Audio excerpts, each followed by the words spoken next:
Welcome, this is Editorji and this is Twitter Dialogues with Mr. Chidambaram, who's of course been finance minister, held so many other portfolios and other senior most leaders of the Congress party. It's a great pleasure to have you with us, and we are going to get a number of people to send in questions also, and many of them have already come to us.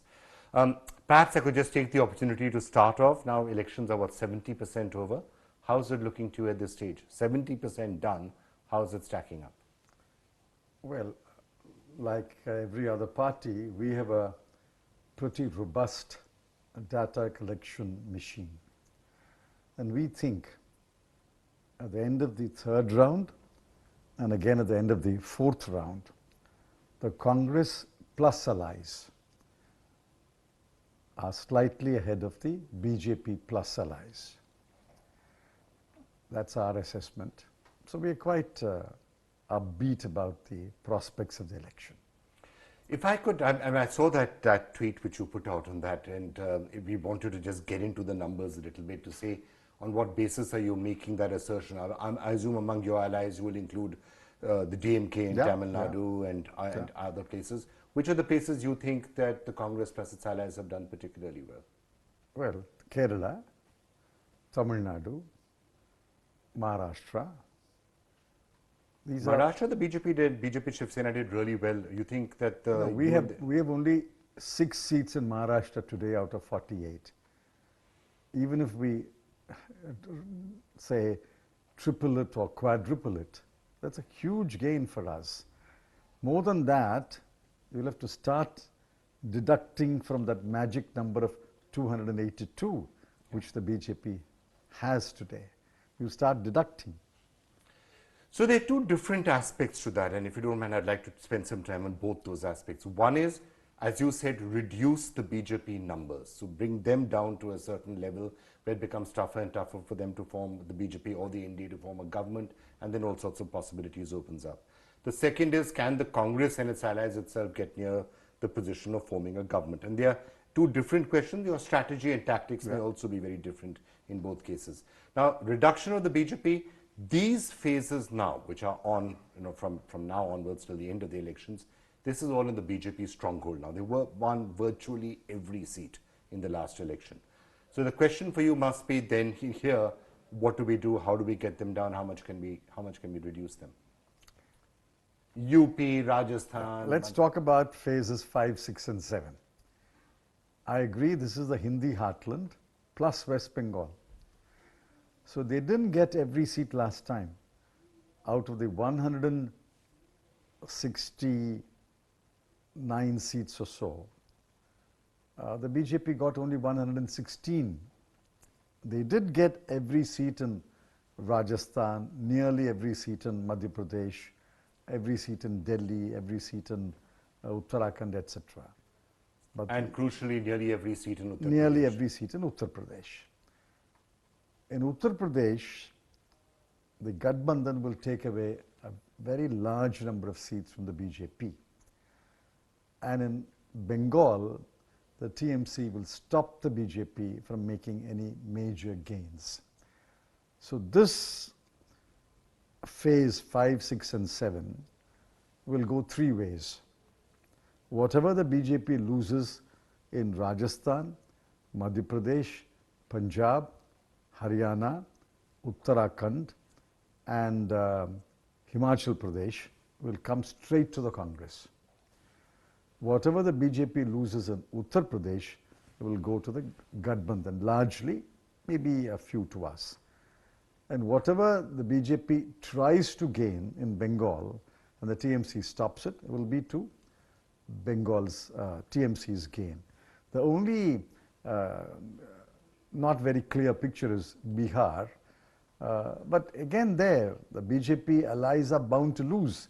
The number they've got is not a number they can repeat. They will lose. They will lose some to the Congress, some to the RJD and the other allies.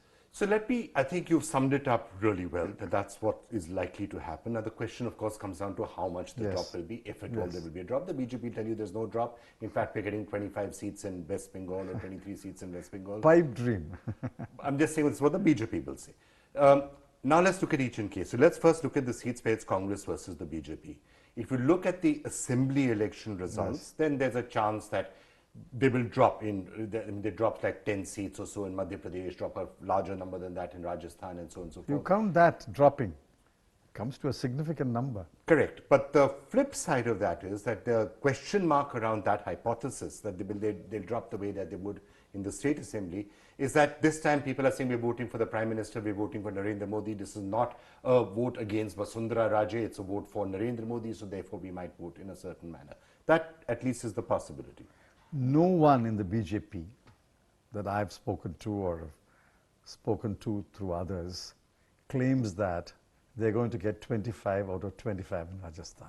No, but they may say 20 out of 25, or Nobody even 22 says out that. of 25. Nobody says they're going to get 27 out of 29 in Madhya Pradesh or 7 out of 7 in Delhi. That's a completely no-go. So they're going to lose seats. I'm not going to get into how many seats they will lose in each state, but our estimates are they will lose as many as 60 seats in these states. Keeping out UP and Bengal, they will lose 60 seats. 60 seats But you to have the to add, Congress party in these areas. You'll have to add Gujarat and Maharashtra also to that. Okay, so that At takes, least 60 seats. so that takes the Congress up to about 100, 105. No, leave what the Congress will get, we'll come to. The BJP 282, they will You're saying almost, down 60 without coming to minimum Uttar of Pradesh. 60 seats they will lose. Okay, that's a strong assertion to make. And of course, it will have to be tested. But if I can come to Uttar Pradesh. And in UP, they were going to lose quite a large number of seats. Could they perhaps have ended up losing more seats if the Congress party had been more willing to help the Gathbandhan? And I'll tell you why I'm saying this. It's I'll tell not you why I'm correct to saying say this. more willing. You can't be any more willing than what we were. We were the most willing intended alliance partner. For some reason, Ms. Mayawati was unwilling. But we're not getting into that. Even after this, Mr. Rahul Gandhi has made it absolutely clear, and yesterday he said it, where we can win, we're going to make an effort to win. Where we cannot win, we're going to help the Gathbandhan will. Now, how much more willing can the Congress be to work with the Gathbandhan to defeat the BJP? If you look at it cephalogically, right, if you have a situation where the index of opposition unity has shot up sharply from 2014, which it has because the Gathbandhan is better, except to the extent that the Congress is eating into the Gathbandhan vote. And then the BJP's vote share maybe come down from the 2014 peak, there could be a seat change in Uttar Pradesh. But the question is still that the Congress party, in trying to win X number of seats, and you send Priyanka Gandhi into Eastern UP, Jyotiraditya Scindia into Western UP, in trying to win seats, you could end up maybe 8, 10, 12 seats, damaging the Gathbandhan enough that the BJP wins those seats. See, I mean, seats like Saharanpur, for example. Yesterday's statement of intent is very clear. You see, an election campaign is only 14 days in most states. In UP alone, it is stretched over to 1.5 months. But the real campaign is 14 days. That's the rule everywhere. From the date of withdrawal and the final list of candidates to polling is 14 days. We have those 14 days in UP because the elections are there. The last election is April 19. Every phase has got seats. Now, the message that has gone yesterday, that we will make an effort to win only where we can win. And where we think we cannot win, the Congress president has said, we will help the Gathbandhan win. I think the message will go. So, can I just understand how that works? Assuming in the phases that are still to go, you have 5, 6, 7, 8 seats which you think these are winnable seats. And some of those winnable seats will be in this phase, right, on the 6th, which Amethi, Raebareli are done here. So in the last two, maybe there are 2 or 3 seats that I can think off the top of my head which are potentially winnable for the Congress party. In the rest, even if there's a Congress party candidate whom you don't think is a winning candidate, you will tell that person, look, we are going to try and help the Gathbandhan. I don't know what instructions have gone. I'm only going by Mr. Rahul Gandhi's statement yesterday. And that statement is quite clear to me. The common goal is to defeat the BJP, do everything to defeat the BJP. Now, if I can just turn to, and of course, West Bengal, we'll have to wait and see what happens. Are you sure that Mamata Banerjee is holding on? Because as I said, the BJP is very confident that they're getting 20 plus. See, BJP is trying to polarize the electorate. Let's assume they polarize 30%. That still won't win them a seat. See, in constituency after constituency, even if you are able to communalize and polarize 30% of the voters, in the election campaign, it looked like huge support for you. 30% in our constituency is roughly, say, 4-5 lakh voters. But that won't win an election for you. But what they're adding to that, and if you look at the entire BJP's election campaign, election strategy, it largely seems to be on nationalism and vote for the country, and the Congress are a bunch of anti-nationals and they're not being able to, the Tukre gang and their Pakistan, all of these factors suddenly seem to have become a very dominant theme. And it's not Congress goes on trying to talk about economy and jobs and the rest of it, but is that really resonating? I've got a survey from Rajasthan. I've got a graph. Number one issue is jobs, way high there. We've got a daily graph and we've seen the curve. Number one is jobs. Much below that is Pulwama and NYAY competing with each other. On some days the Pulwama graph goes up, some days the NYAY graph goes up. So if you iron out those wrinkles, it means both of them are in one level. Jobs is much higher. This is in Rajasthan, which is closest to the Pakistan border and sends a large number of people to the armed forces. As you move eastward or as you move southward, for example in Tamil Nadu and Kerala, it has no resonance at all. All this Tukde arguments and all these blogs have no relevance at all and no resonance at all. As you move eastward, the real issue in Bihar, UP, Odisha, Bengal is jobs. So does the Congress Party also missed a trick perhaps, given if that is really the case? The Congress Party talking about jobs and NYAY is one thing, but a lot of the attention seems to have been on Rafale and Chaukidar Chor Hai and trying to show that the Prime Minister is incorruptible. That doesn't seem to be resonating to that same extent as any of the factors that you were talking about. It depends on where the Congress President is speaking. If he's speaking in a largely urban setting or a semi-urban setting, I think Rafale has resonance. But I think in every speech, and I've looked at a few speeches, in every speech he's not focusing on Rafale alone. In every speech he's talking about jobs, NYAY, and he's saying farmers will no longer be arrested and sent to jail. These are very powerful messages. I've just come back from Gorakhpur, that a farmer will not be sent to jail for defaulting on a loan is a very powerful message. Okay, I've just had the Chief Minister of Puducherry visit me, and he says that there's tremendous resonance for some of these what appear to be small promises, but it really affects the very poor people. Okay, I'm going to come to some of those, and a lot of questions are coming in on that also, so I just want to turn to some of them. But specifically, do you think one of the challenges that you're facing is that one of the things that you were trying to do with Rafale and Chaukidar Chor Hai is to directly attack the image of Prime Minister Narendra Modi? Has that really effectively worked? Because when you're on the ground, when you're traveling along a lot, if you're asking people who are voting for the BJP, they all seem to still be saying we are voting for Narendra Modi. So that popularity of Narendra Modi may not have been... Don't go by what people say. People are afraid today. The one thread that runs through every section of the people is fear, including journalists. Everybody is afraid, so everybody says what appears to be the safe thing to say, we are voting for Modi. Because this is a very vindictive government, and nobody wants to run the wrath of this government. Be that as it may. Now take Rafale. What has it done? Rafale has blown this cover, the sheen which Mr. Modi boasted about, that I am beyond corruption. I'm not saying anyone is corrupt. At this stage, I have to don my cap as a lawyer. All that I say is there is deep suspicion about various things about Rafale. And if you ask the next question, do you think Rafale warrants an inquiry? People will say yes. One of the issues around all of this, what you said, in the atmosphere of fear and so on and so forth, is the question of institutions, right? And is there a certain institutional erosion that seems to be taking place, which is something that you have repeatedly said, and you said it's personally something which has affected you also and your son.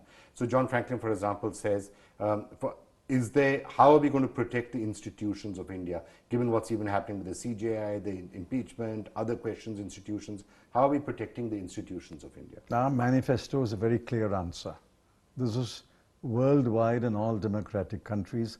Every institution is accountable to Parliament, which means a parliamentary committee. It will be a bipartisan committee. Some hearings will have to be in camera, but every institution, CBI, RBI, NIA, every institution will be made accountable to Parliament, which means a parliamentary committee. Well, Higher Vakil, for example, has just said students across the country are struggling for the most basic of freedoms, issues of moral policing, lack of freedom to dissent. A student code bill, something which is there in the manifesto, but yes, it's not that the Congress party has always, I'm just adding on to what's being asked here, Congress party has sometimes also not necessarily encouraged freedoms in every sense of the word. What can be done to get that sense of freedom back if you're saying that? No, we've got today a very major campaign being run by NSUI, piloted by a young lady by name Ruchi. And I think they are going campus by campus and selling this idea of a student's code and students' rights. We may have done wrong things in the past, but we are very clear today. In order to deepen democracy and enlarge democratic rights, we have to introduce a students' rights bill along with the students' code in universities and give universities a very large degree of freedom. Look at the way JNU has been captured, denigrated, debilitated. Is this the vision of Jawaharlal Nehru when he set up the JNU? If you're saying that institutions are under attack and it's being used to target people, first of all, do you feel that? And do you think you yourself have been personally targeted along with your son? I'm not worried about how these. would you fix that if you were to come back? I'm not worried about these cases. They are FIRs still. So I'm not worried about that. And I would suggest that neither you nor your readers should be worried about that. No, we're not we'll worried. handle that. They're just asking the question about we'll it. handle that. I'm not worried at all about it because I know what they are. The point is, others are being targeted. Others who don't have the resources to or the mental strength to fight back. And you throw a journalist of Assam into jail for 4 months, or Manipur or whatever. 4 months. What does he do? What does the poor guy do? You take an NGO and freeze their accounts for 6 months. What does that NGO do? You are targeting Amnesty International. You are targeting Ford Foundation. I mean, these are institutions which may have committed 1 or 2 mistakes. I'm not saying that. But these are institutions which have a worldwide reputation. What does the world think of you if the message goes that India targets Amnesty International, India targets Ford Foundation? Ridiculous. That shows the pathological fear of this government of anybody who asserts independence. Okay, Rituraj Purohit has this question on NYAY. Does the implementation of NYAY scheme which requires a large sum of money to roll out, is it going to be at the cost of abolishing other subsidies?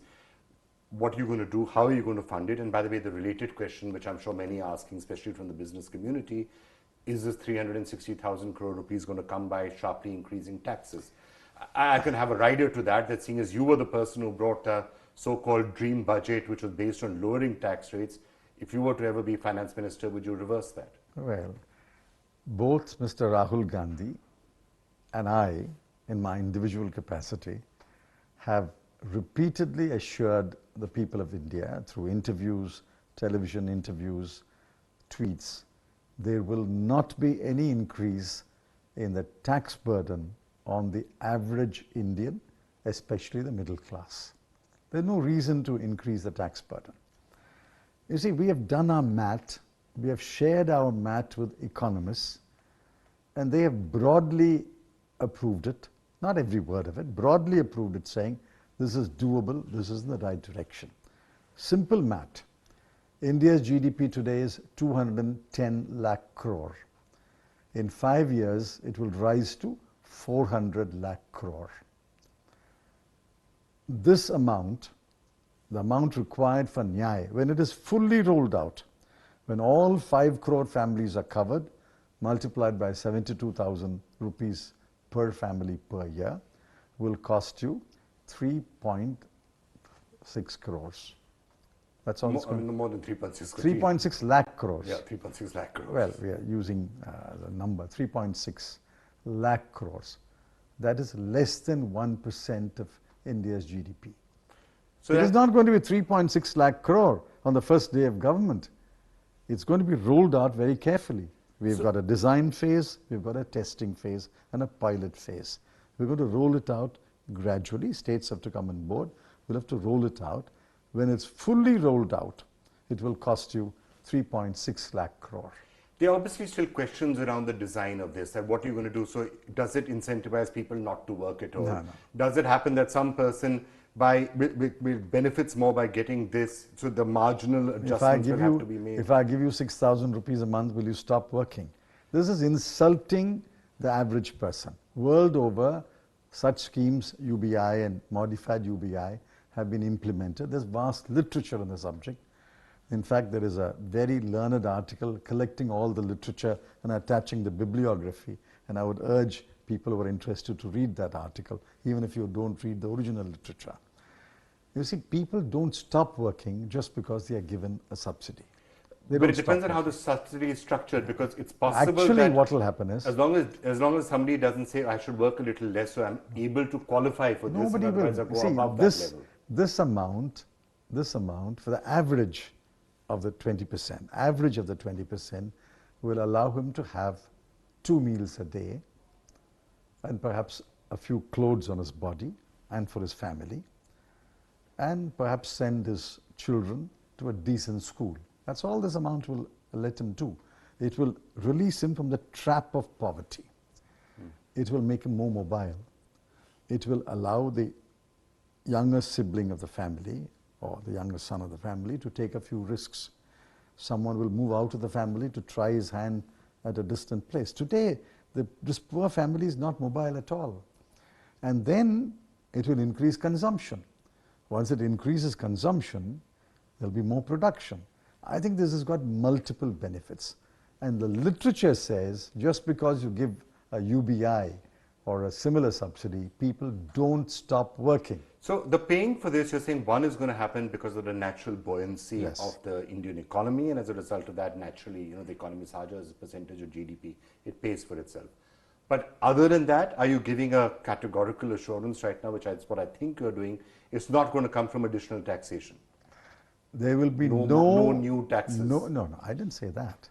I said no additional tax burden on the middle class or the average taxpayer.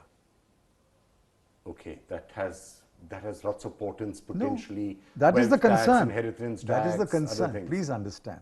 1% of India holds 50% of India's wealth.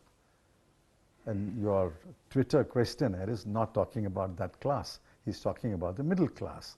He's talking about the average taxpayer. And I give you my categorical word that there will be no increase in tax burden on the middle class or the average taxpayer. All right, so just to one final question then, I think, which a lot of people have also been asking us. So what happens going ahead now, assuming there is a position where it's a hung parliament sort of a situation? I mean, the Congress party, I don't think is expecting to get 270 seats by itself right now. Are you already starting to talk to people to say how, if there's a hung parliament, you could somehow put together a government, either Congress-led or supporting someone from outside? See, our pre-election allies are holding strong and firm. So we don't have to talk to our pre-election allies. There's no reason to talk to DMK or Chandrababu Naidu, who's kind of a pre-election ally, or to NCP or to RJD. They are our pre-election allies.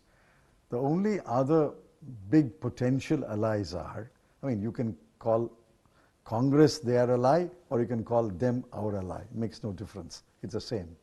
Are the Gathbandhan in UP and the TMC of Bengal. No, potentially YSRC, potentially No, we come to TRS, that. We're coming to that. Biju We're coming to Janata Dal. that. They're all people who may We're coming decide to which that. way this goes. We're coming to that. Both the Gathbandhan and the TMC have declared it their objective to defeat the BJP.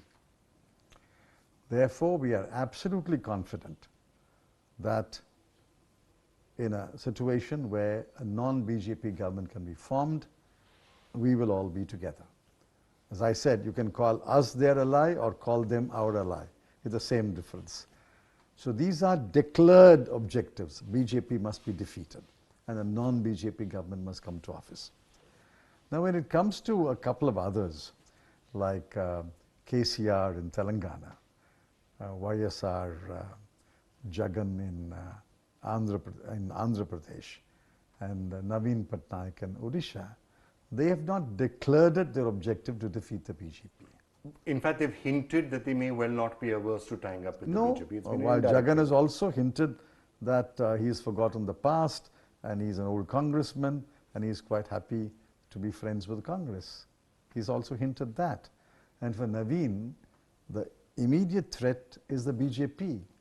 He's fighting the BJP in an assembly election as well as a parliament election. Therefore, they may not have verbalized their opposition to the BJP, but they have to be on the camp opposite to the BJP. And in fact, for Naveen and for YSR Jagan, embracing the BJP is the kiss of death. Therefore, I know when the chips fall, I know where they are likely to fall. But if the BJP is the single largest party, likely to get the invitation to form the government, which is, I'm sure, a factor that you're... Well, I hope the person who invites and the person who's invited keep in mind the law declared by the Supreme Court. Pre-election alliances trump over single party. Even post-election alliances have to be preferred over pre-election alliances according to the Goa verdict. Therefore, the law has been declared and the Supreme Court will not be a silent spectator. You might get away for a few days like Mr. Vajpayee got away in 1996, but all that lasted 13 days. All right, so I think it's an interesting question. We'll be probably back debating these issues after the 23rd. Who knows, there could be a single party majority or an alliance majority on the 23rd, in which case this is infructuous. If Or there not, could be clarity after a few weeks. clarity after a few weeks is also possible. Mr. Chidambaram, always a pleasure talking to you. Thank you. Thank you.